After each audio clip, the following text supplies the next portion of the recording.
முதல்லையே சொல்லிடுறேன், இது வரலாற்று அபத்தங்களில்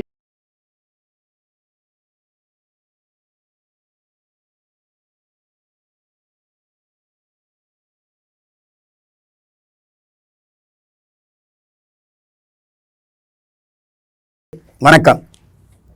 இப்போது நான் பார்க்க போவது பொன்னியின் செல்வன் பார்ட் 2 படத்தின் திரை விமர்சனம்.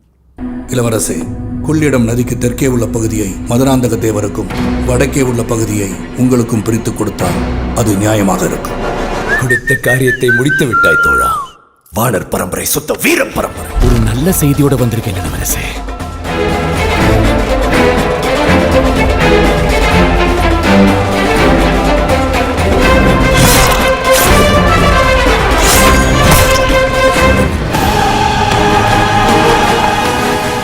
கரிகாலன் கடம்பூரில் என் கைகளால் கொல்லப்படுவார்.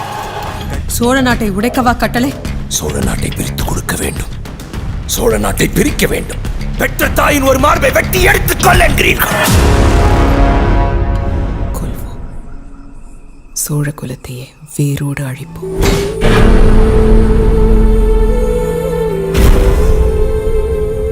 பொன்னியின் 2 படத்தில் பொன்னியின் 1 பாதியில் நடித்தவர்களை நடித்திருக்கிறார்கள். இருந்தாலும் இந்த படத்தில் நடித்தவர்கள் பெயரை சொல்ல வேண்டும் என்பதற்காக நாம் சொல்கிறோம்.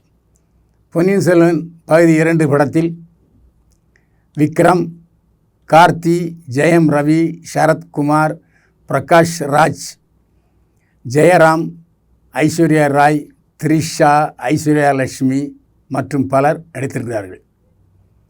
இளம்பொயல் ஏஆர் ரஹ்மான் இசையமைத்திருக்கிறார். ரவிவர்மன் ஒளிப்பதிவு செய்திருக்கிறார். பொன்னியின் செல்வன் நாவலை அடிப்படையாக கொண்டு திரைக்கதை அமைத்து வசனம் எழுதி இயக்கியிருக்கிறார் மணிரத்னம். சோழ நாட்டு இளவரசரை காதலிக்கிறார் ஒரு சாதாரண குடும்பத்தில் பிறந்த ஒரு அழகியான பெண். அந்த அழகியை பார்த்ததுமே சோழ இளவரசன் இவளைத்தான் கல்யாணம் செய்வது என்ற முடிவோடு தன்னுடைய தாயாரிடம் அழைத்து செல்கிறான். இவளைத்தான் நான் கல்யாணம் பண்ணி போகிறேன்னு சொல்கிறான். இப்போவே விட மாட்டாங்க, அப்போ ராஜா காலத்தில் விடுவாங்களா என்ன? சோழ நாட்டை விட்டே அந்த பெண் துரத்தி அடிக்கப்படுகிறாள். துரத்தி அடிக்கப்பட்டவள் பாண்டிய மன்னனை காதலிக்கிறாள். பாண்டிய மன்னன் உடன் சரச சல்லாபமாக இருக்கும் பொழுது சோழ இளவரசன் ஆயத்த கரிகாலன் பாண்டிய மன்னனை போட்டு தள்ளுறான். பாண்டிய மன்னனை போட்டு தள்ளியதும் பாதிக்கப்பட்ட நந்தினி என்கிற ஐஸ்வர்யா ராய் சோழ நாடை எப்படியாச்சும் கூண்டோடு ஒழிக்க வேண்டும். அதாவது சோழ அரசன், பிரகாஷ்ராஜ், இளவரசர்கள் விக்ரம், ஜெயம் ரவி, ரஹ்மான் ஆகிய எல்லோரையும் தீர்த்து கட்ட வேண்டும் என்று பழிக்கு பழி வாங்க துடித்து கொண்டிருக்கிறாள் ஐஸ்வர்யா ராய். எப்படி துடித்து கொள்கிறாள் என்று சொன்னால், கோட்டையிலே புகுந்து கோட்டையில் உள்ளவர்களை அழிப்பது. எப்படி? சோழ நாட்டு மூத்தவர் பழவேட்டரையர் சரத்குமாரை திருமணம் செய்து கொள்கிறார் ஐஸ்வர்யா ராய். ஐஸ்வர்யா ராய் இளம்பெண். ஆனால் பழவேட்டரையராக நடித்திருக்கிற சரத்குமாருக்கு வயது 60. சரத்குமாருக்கு எப்படியாவது ஐஸ்வர்யா ராயை திருமணம் செய்து கொள்ள வேண்டும் என்ற எண்ணத்தோடு திருமணம் செய்து கொள்கிறார். அவர் யார் என்ன என்பதை விசாரிக்காமலேயே. எனவே சோழ நாட்டுக்குள் இருந்து கொண்டே சோழ நாட்டை பூண்டோடு அழிக்க வேண்டும் என்று திட்டமிடுகிறார் ஐஸ்வர்யா ராய். அதே நேரத்தில் சோழ நாட்டு இளவரசர்கள் தனித்தனியாக இருக்கிறார்கள். ஒருவர் இலங்கையில் இருக்கிறார், ஒருவர் காஞ்சிபுரத்தில் இருக்கிறார். இதில் இளவரசி த்ரிஷா சோழ நாட்டில் இருக்கிறார். த்ரிஷாவுக்கு எப்படியாவது சோழ நாட்டு ராணியாகிவிட வேண்டும் என்ற ஆசை. இப்படியாக குழப்பத்தில் போகிறது. யார் யாரை கொன்றார்கள், யார் தற்கொலை செய்து கொண்டார்கள் என்பதுதான் படத்தினுடைய கடைசி கட்ட காட்சி. முதல்லையே சொல்லிடுறேன், இது வரலாற்று அபத்தங்களில் உச்சம். வரலாற்றில் இப்படி நடந்ததா என்றால் இல்லவே இல்லை. இந்த படத்தை பொறுத்த வரைக்கும் பிரகாஷ் ராஜை அடிமையாக வைத்திருக்கிறார்கள். அவர்தான் சோழ பேரரசர். எதற்காக அடிமையாக இருக்கிறார் என்பதும் தெரியல.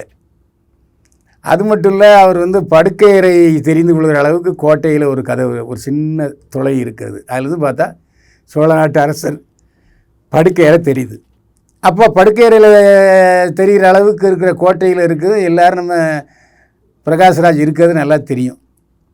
இதே ஒரு முறை பிரபு வந்து கேட்குறாரு, நீங்கள் அரசை வெளியே அனுப்புங்க, சோழ அரசரை நாங்கள் பார்க்கணும், வீட்டு சிறையில் இருக்கிறாரு அப்படின்னு சொல்கிறார். பார்க்க மறுக்கிறார் கோட்டை தளபதி பார்த்திபன். இதில் கல்கி எழுதியது முழுமையாக இடம்பெற்றிருக்கிறதா என்றால் அதுவும் இல்லை. பிட்டு பிட்டாக அங்கங்கே துண்டு துண்டாக நிற்குது.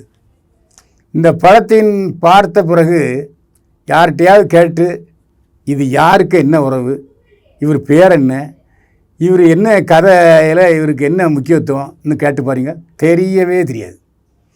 ஏதோ மலைப்பில் அப்படியே பார்த்துக்கிட்டு இங்கிலீஷ் படத்தை மொழி தெரியாமல் பார்த்துட்டு இருக்கோம் இல்லையா, அந்த மாதிரி பார்க்கறதுக்கான வசதியைத்தான் ஏற்படுத்தி கொடுத்துக்கிறார் மணிரத்னம். மற்றபடி இந்த படத்தில் காந்தாரா, RRR போன்ற சமீபத்தில் வெற்றி பெற்ற படங்கள் மாதிரி கூட இல்லவே இல்லை. அது KGF கூட ஒரு வரலாற்று பதிவை பரபரப்பாக காட்டியிருந்தார்கள், விறுவிறுப்பாக காட்டியிருந்தார்கள், பிரம்மாண்டமாக காட்டியிருந்தார்கள். மணிரத்னத்தின் பொன்னியின் செல்வன் 2ஆம் பகுதியிலும் கூட பிரம்மாண்டமும் பிரமிப்பும் தெரிகிறதே தவிர கதை கேணத்தனமான கதை. இதில் என்னென்னா, தமிழ் பண்பாட்டுக்கு நேர் எதிரான ஒரு விஷயம் நடந்திருக்கு. பாட்டனார் சரத்குமார், பேரன் விக்ரம், பேரன் காதலி ஐஸ்வர்யா ராயை திருமணம் செய்திருப்பார் சரத்குமார். சரி, பாட்டனாருடைய மனைவி பாட்டி தானே. பாட்டியான பிறகு காதலியை மனதிலிருந்து அகற்றிவிட வேண்டாமா விக்ரம்? அவர் வச்சுக்கிட்டே இருப்பார். இது எவ்வளோ பெரிய கேவலமான விஷயம். இப்படித்தான் அரசர்கள் இருந்தார்களா என்று கேட்க தோன்றுகிறது. நடிப்பை பொறுத்தவரையில் விக்ரம் வெளாசி தள்ளியிருக்கிறார். ஏன்னா அந்த குதிரையிலேயே சுற்றி சுற்றி பேசுகிற பாட்டானுங்கிற விஷயம் ரொம்ப நல்லா இருக்குது. அவருக்கு தகுந்த பாத்திரத்தை மெருகூட்டி இருக்கிறார் விக்ரம். ஆனாலும் முகத்தில் அந்த முதுமையான விஷயங்கள் தெரிகிறது. விக்ரமுக்கு வயதாகிவிட்டது, முதுமையாகிவிட்டார் என்ற விஷயம் முகத்திலேயே பளிச்சென்று தெரிகிறது. கார்த்தி முதல் பாதியில் ரொம்ப கலகலப்பாக இருந்தார் கார்த்தி. இரண்டாவது பகுதியில் அதையே எதிர்பார்த்தோம்னா கார்த்தி ஏமாற்றி விட்டார் என்று தான் சொல்ல வேண்டும். த்ரிஷாவை சந்திக்கிற கட்டத்தில் த்ரிஷா கார்த்தியிடம் தன்னுடைய அசாத்தியமான காதலை சொல்லுகிறார். ஏன் உயிரே உங்ககிட்ட தான் இருக்குது அப்படின்னு சொல்கிறார். சரி த்ரிஷா. சரி, கடைசியில் த்ரிஷா கார்த்தியை திருமணம் செய்து கொண்டாரா என்றாலும் கூட அது இல்லை. நந்தினி கேரக்டர் வில்லி கேரக்டரில் ஐஸ்வர்யா ராய் பிரமாதப்படுத்தி இருக்கிறார். ஆனால் அவருக்கு 2-3 காட்சிகளில் மேக்கப்பு கேவலமாக இருக்குது. டால் மாதிரி, பொம்மை மாதிரி மேக்கப் பண்ணி விட்ருக்காங்க. அவரை நடிக்கவே விடலை, அவரும் நடிக்கலை, முறைச்சிக்கிட்டே இருக்கார். ஆனால் பல கட்டங்களில் ஐஸ்வர்யா ராய் பார்வையிலேயே பேசுகிறார். பார்வையிலேயே வசனம் பேசுகிறார்னா நீ பார்த்துங்க, அவ்வளோ நடிப்பு. ஜெயம் ரவி ஆஜானுபாகமான உடலை காட்டி கொண்டிருக்கிறார். சில நேரங்களில் வீரவச்சனம் பேசுகிறார். ஆனால் அவருக்கும் என்ன கேரக்டரு, நாம் நல்லவனா கெட்டவனா என்பது அவருக்கும் தெரியாமல் தான் நடித்திருக்கிறார் என்று தான் தோன்றுகிறது. இந்த படத்தை பொறுத்த வரைக்கும் ராஜ்ய பரிபாலனம் செய்ய வேண்டிய ராஜா இலங்கையில் போயிருக்கார். அதுவும் அங்கே புத்த பிட்சுக்கள்கிட்ட அடக்கலமாக இருக்கிறார். புத்த மடாலயத்தில் அடைக்கலம் கொண்டிருக்கிற ஜெயம் ரவி மறுபடி மீண்டும் சோழ மண்டலத்துக்கு வருகிறேன் என்று சொன்ன பொழுது அவரை கொலை முயற்சி செய்ய முயற்சிக்கிறார்கள் பௌத்தர்கள். எதுன்னு தெரியலை.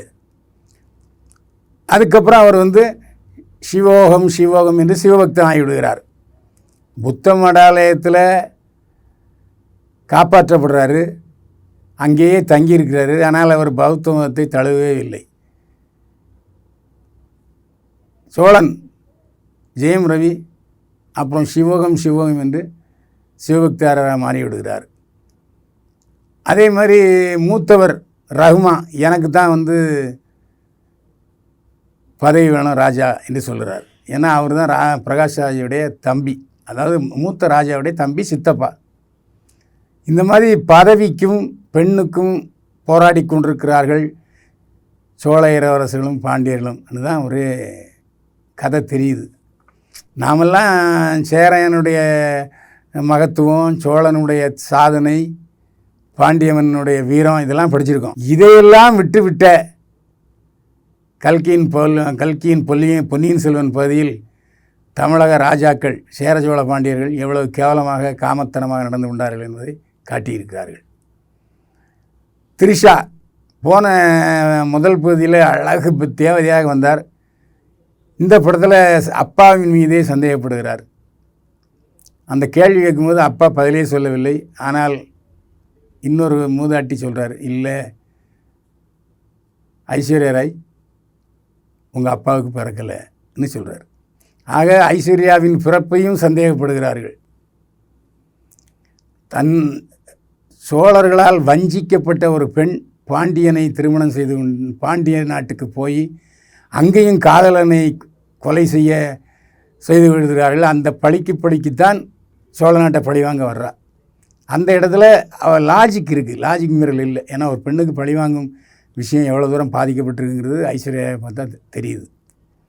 போன படத்தில் கலாலப்பா இருந்த ஜெயராம் வைணவர், அவர் இந்த படத்தில் திடீர்னு வருவார். எப்படி வந்த? சும்மா வந்தேன் அப்படிம்பார். எதுக்காக வந்தார், ஏன் வந்தாருன்னு தெரியலை. அவருடைய எல்லா கேரக்டர்களும் அப்பப்போ ஊர்கா மாதிரி பயன்படுத்தி இருக்கிறார்களே தவிர கதையில் அவர்களுக்கு என்ன முக்கியத்துவம் என்பது காட்டப்படவில்லை. ஏன்னா இது 5 பாகங்கள் கொண்ட பொன்னியின் செல்வன் நாவல், ஒவ்வொன்றும் தலையண வடிவத்தில் இருக்கும். இதை 5 மணி நேர படமாக சுருக்கணும்னா முடியுமா? அது முடியாது. அந்த திணறல் தான் திரைக்கதையில் கொஞ்சம் கோட்டை விட்டுருக்காரு. படம் என்னமோ பார்த்துக்கிட்டே இருக்கும், ஆனால் விறுவிறுப்பும் பரபரப்புக்கும் பஞ்சம். காமெடியும் இல்லை, டூயட் பாடல்களும் அவ்வளோ எடுப்பாக இல்லை. முக்கியமாக இந்த படத்தை கவுத்தவர் யாருன்னா ஏஆர் ரஹ்மான் தான். இசையமைப்பாளர் ஏஆர் ரஹ்மான் தமிழ் பாடல்களை, தமிழ் இசையை பூத்தி இருந்தால் நிச்சயமாக நம்ம கண்கள் பார்த்துருக்கோம், காதுகளில் தேனாக அந்த இசையை வந்து பாய்ச்சிருக்கும். தில்லானாம்பனாம்பாள், ராஜராஜ சோழன், இப்படி நாம் எத்தனையோ பழைய படங்களை பார்த்துருக்குறோம். அதில் தமிழ் இசையை நம்ம நல்லா ரசிச்சிருக்கோம். ஏன் தமிழிசை மீது, தமிழ் கருவிகள் மீது, இசைக்கருவிகள் மீது ஏஆர் ரஹ்மானுக்கு கோபம் என்ன என்றே தெரியவில்லை. நாதஸ்வரத்தை கூட பயன்படுத்தலை. இந்த படத்தில் பாடல் காட்சியும் இல்லை. போன படத்துலையாவது 2 பாடல் காட்சி இருந்தது, இந்த படத்தில் பாடல் காட்சியும் இல்லை. எனவே காட்சிகள் திரைக்கதையினுடைய வலுவின்மையின் காரணமாக நம்மை ரொம்ப சோதிக்கிறது. திடீர்னு விக்ரம் பிரபு வர்றாரு, ஒரு 2 டைலாக் பேசுகிறாரு, சித்து போயிடுறாரு. இப்படித்தான் நடிகர்கள் நிறைய பேர் நடித்திருக்கிறார்கள். ஆனால் அவர்களுடைய வீரியம் தெரிகிற அளவுக்கு அந்த பாத்திரம் இருக்கிறதா என்றால் இல்லை. இந்த படத்தில் முக்கியமாக பாராட்டப்பட வேண்டியவர் ஒளிப்பதிவாளர் ராஜவர்மன். பிரமாதப்படுத்தியிருக்கார். அதாவது கப்பல் காட்சிகளும் சரி, கடலில் தனியாக படகு போகிற காட்சியும் சரி, போர்க்கள காட்சிகளும் சரி, ராஜாவின் அரண்மனை காட்சிகளும் சரி, அசத்தி இருக்கிறார் ரவிவர்மன். அதாவது மிகச்சிறந்த ஒளிப்பதிவாளர் பட்டியலில் ரவிவர்மன் இடம்பெற்று விட்டார். அதை தக்க வைத்து கொண்டார் என்று தான் சொல்ல வேண்டும். பிரமாதப்படுத்தியிருக்கார் ரவிவர்மன். கதை, திரைக்கதை, வசனம் எழுதி இயக்கியிருக்கிறார் மணிரத்னம். அவர் வழக்கமாக 20 வரியில் சொல்ல வேண்டிய வசனத்தை 2 வரியில் சொல்லுவார். அது அவருடைய சாமர்த்தியமான விஷயம். இதே மாதிரி இந்த படத்துலையும் பயன்படுத்தியிருக்காரு. ஆனால் இந்த மாதிரி ராஜாக்கள் சம்மந்தப்பட்ட படத்தில் அந்த மாதிரி சொன்னால் எடுபடாது. கொஞ்சம் விளக்கமாக சொன்னால் தான் நம்ம மண்டையில் ஏறும். நிறைய பேர் படம் பார்த்து விட்டு படம் நல்லா இருந்துச்சுங்க, ஆனால் புரியலை, படம் பிரமிப்பாக இருக்குந்துச்சு, ஆனால் யார் என்ன உறவு புரியவே இல்லை, இப்படித்தான் படம் பார்த்து விட்டு வந்த எல்லோருமே சொல்கிறார்கள். ஓப்பனிங் பிரமாதமாக இருக்கும், அதில் சந்தேகமே இல்லை. எல்லோரும் முதல் பகுதியை பார்த்தவர்கள் 2ஆம் பகுதி பிரமாதமாக இருக்கும் அப்படின்னு சொல்லிட்டு வருவாங்க. ஆனால் முதல் பகுதியில் இருந்த விறுவிறுப்பும் பரபரப்பும் பிரம்மாண்டத்துக்கும் 2ஆம் பகுதியில் 50% தான் என்று சொல்ல வேண்டும். மற்ற மொழிப்படங்களிலிருந்து வந்த பேன் இண்டியா பிக்சர்ஸ் படத்தை பார்த்திங்கன்னா இது எதுவுமே சொல்வதில்லைன்னு தான் சொல்ல வேண்டும். கிளைமேக்ஸில் தரதரன்னு எல்லோரும் சாவாங்க, தற்கொலை பண்ணுவாங்க, அப்படி முடிச்சிட்டாரு. கடைசியில் முடிக்கும்போது விவரமே தெரியாமல் கடகடன்னு லைன்லேயே சொல்லி முடிச்சிடுவார். ராஜராஜ சோழனாக உருவாகினான் அப்படின்னு சொல்லி முடிச்சிடுவார். பொன்னியின் செல்வன் வந்து ராஜராஜ சோழனாக பரிணாமம் பெறுவதை அதில் காட்டியிருக்கிறார். ஆனால் பொன்னி நதியிலே வில்லி மறைகிறாள் அப்படி என்று சொல்லுகிறதும் ஒரு அழுத்தமான பதிவாக இருந்துச்சு. மொத்தத்தில் பொன்னியின் செல்வன் 2ஆம் பகுதி எதிர்பார்த்த அளவு இல்லை, ஏமாற்றம்தான் மிஞ்சியது. ஆனாலும் நிறைய குறைகள் இருக்கிறது. அதையெல்லாம் மன்னித்து ஓரந்தள்ளிவிட்டு ஒரு தடவை பொன்னியின் செல்வன் 2ஆம் பகுதியை பார்க்கலாம், தப்பே இல்லை. பைல்வான் பார்வையில் பொன்னியின் செல்வன் 2ஆம் பகுதிக்கு 100க்கு 37 மதிப்பெண்கள். மீண்டும் சந்திப்போம். வாழ்க வளமுடன்.